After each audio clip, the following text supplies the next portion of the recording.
Hello everyone and good morning. So thank you for introducing us. I'll directly dive into the presentation. So it's very clear to this community for sure that the landscape of web tracking has changed over time. We went from traditionally there are cookies that are being used, flash cookies that get used, towards more different types of tracking as of today. Industry has moved to more surreptitious form of tracking, something like ever cookies and canvas fingerprinting. So the question remains, today can we be confident of all the tracking information about our systems that is floating around on web? Is there any way of getting a holistic picture of this? And this is exactly the problem we are trying to tackle. We want to devise a technique which is irrespective of the tracking mechanism used and which can look at the network traces and identify tracking information here. To strengthen a point a little bit further, why is this tracking information useful? Well, it's not just a threat from a privacy threat from the industry or the domains we share this information with, but there could also be adversaries who have the capability of tapping onto large network traces at different vantage points. In fact, we know that NSA has been known to do this. Okay. So before diving into what we do and how we do it, I want to define trackers for our perspective. So note that all of this is from a network vantage point. The definition of trackers for us is any piece of string that can uniquely and persistently define you as a user or a device.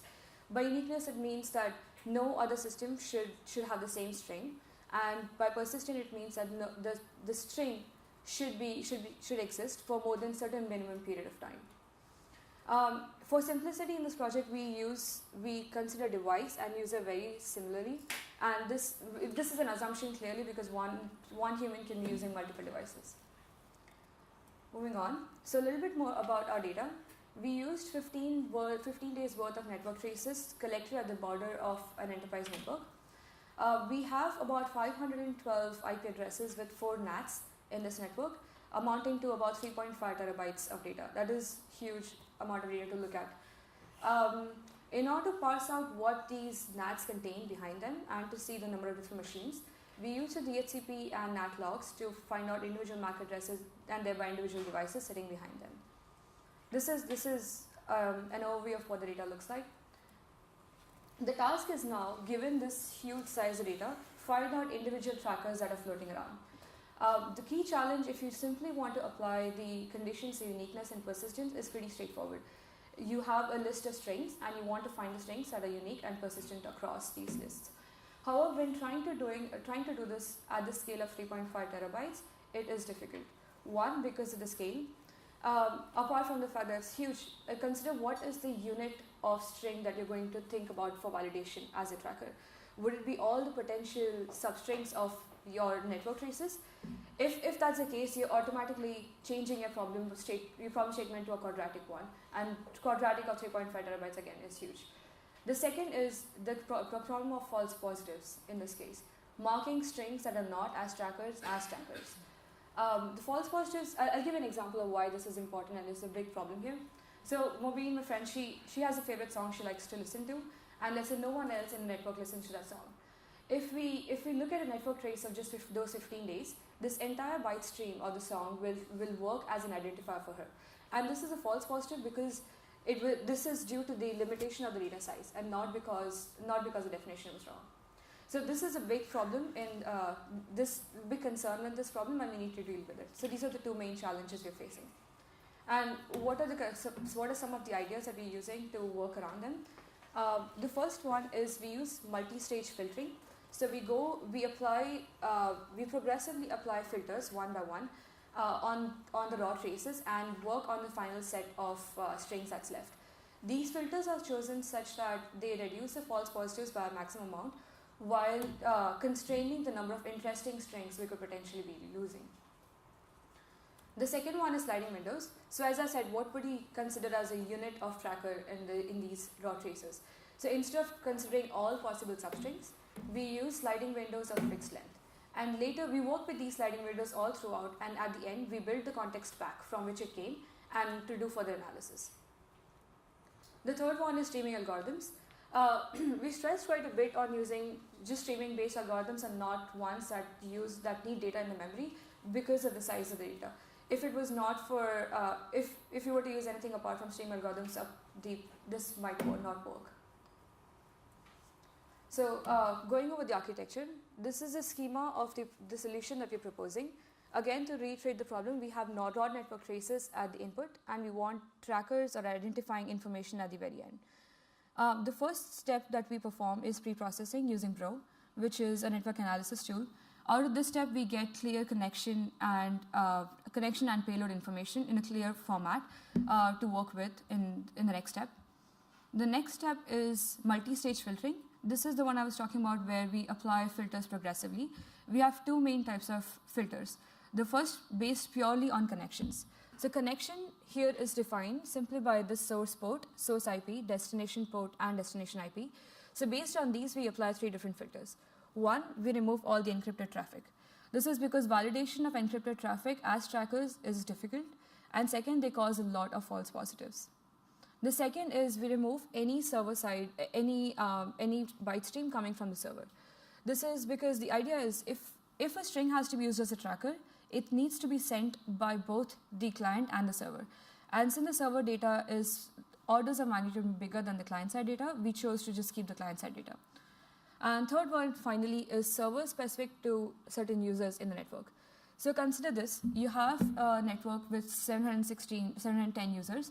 One of the user makes a connection with a domain which no other person in that network makes a connection to.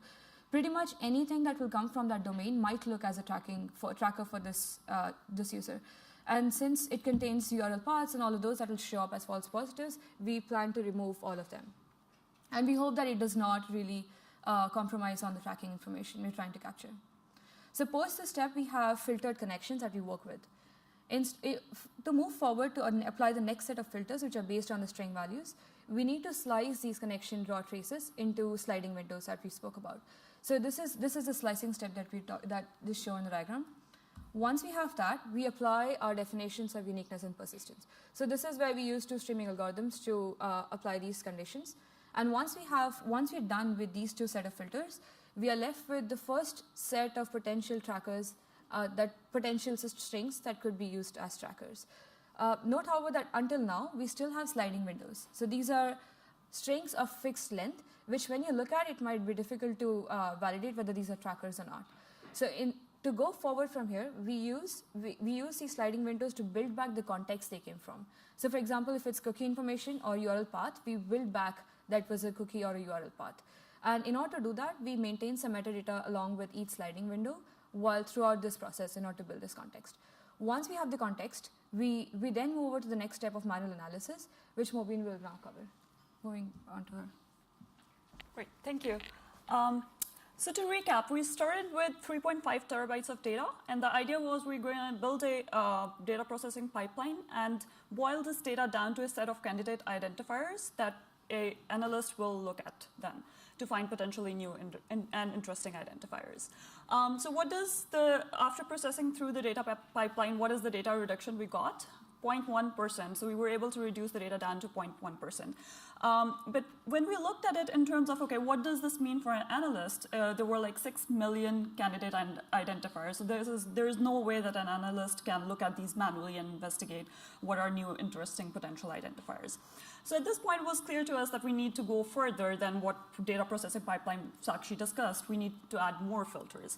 And how do we go about doing that? So if you recall, so far, we have not talked about any application layer information that we have used to filter out any of the strings. So what we're going to do now is add that information since we reconstructed the context in which the identifiers are occurring. So the first thing we looked at was, okay, what are the major context categories in which these identifiers are occurring? So this slide shows you the distribution of the context categories.